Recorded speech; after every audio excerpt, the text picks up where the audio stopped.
ایک نوجوان ایک بزرگ کی خدمت میں حاضر ہوا اور کہنے لگا کہ حضرت، آپ یہ کہتے ہو کہ اپنے آپ کو گناہوں سے بچاؤ، اپنی نظروں کو گناہوں سے بچاؤ، اپنی نظروں کی حفاظت کرو، لیکن میں نوجوان ہوں، بازار میں جاتا ہوں، نظروں کی حفاظت نہیں ہوتی، نظریں اٹھ جاتی ہے۔ آپ مجھے کوئی ایسا طریقہ بتائے کہ جس سے میں اپنی نظروں کی حفاظت کر سکوں۔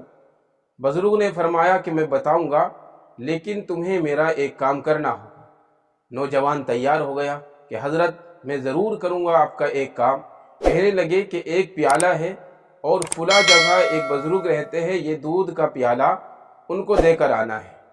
کہنے لگا یہ تو بالکل آسان کام ہے، میں اس پیالے کو دے کر آ سکتا ہوں، لیکن انہوں نے شرط لگائی کہ اس شرط پر دے کر آنا ہے کہ تمہارے ہاتھ میں جو پیالہ دودھ کا ہوگا اس کے اندر سے ایک بھی قطرہ باہر نہ نکلنے پائے، زمین پر نہ گرنے پائے۔ کہنے لگا کہ ٹھیک ہے، بالکل ایسا ہی ہوگا۔ حضرت نے کہا کہ ٹھیک ہے، تم پیالے کو ہاتھ میں لے کر اور دودھ کھلا جگہ دے کر آؤ، اور میں تمہارے ساتھ ایک آدمی لگا دوں گا، ایک آدمی بھیجوں گا۔ اگر تمہارے ہاتھ میں جو پیالہ ہے اس کے اندر سے کوئی قطرہ گر گیا تو یہ آدمی بھرے بازار میں تمہیں 2 تھپڑ لگائے گا۔ اس نے یہ شرط منظور کر لی اور وہ اپنے ہاتھ میں پیالے کو لے کر چل دیا۔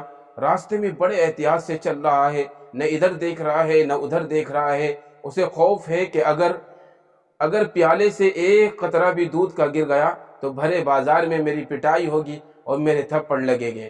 اور وہ اپنی منزل تک پہنچ گیا، دودھ کا پیالہ بزرگ کو دے کر آ گیا۔ خوشی خوشی پیچھے واپس آیا، بزرگ کی خدمت میں آیا اور کہنے لگا کہ حضرت میں نے آپ کا کام کر دیا، اب مجھے طریقہ بتاؤ کہ نظر کی حفاظت کیسے کی جا سکتی ہے۔ حضرت نے کہا کہ پیالہ تو تم دے کر آ گئے، لیکن یہ بتاؤ تم راستے میں چل رہے تھے، سڑکوں پر چل رہے تھے، کتنی شکلیں تم نے دیکھی ہیں، کتنی خوبصورت شکلیں تم نے دیکھی ہے۔ کہنے لگا کہ حضرت آج تو میں نے ایک بھی صورت نہیں دیکھی ہے۔ کہ کیوں؟ کہنے لگا کہ مجھے خوف تھا کہ اگر ایک بھی قطرہ دودھ کا پیالے سے نکل گیا تو بھرے بازار میں میری پٹائی ہوگی، میرے تھپڑ لگیں گے اور بھرے بازار میں میری رسوائی ہوگی۔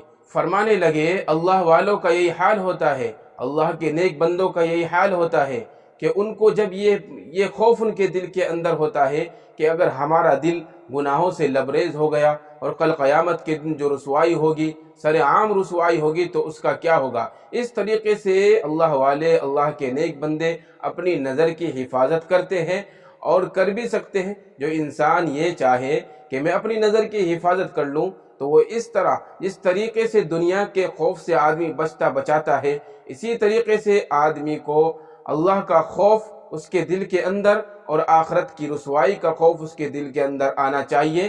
جب یہ ہوگا تو ہماری نظروں کی حفاظت ہوگی، ہمارے جسم کی حفاظت ہوگی، ہم گناہوں سے بچ سکتے ہیں اور ہم اپنی نظروں کی حفاظت کر سکتے ہیں۔ اس لیے اللہ رب العزت کا خوف یہ بہت بڑی نعمت ہے۔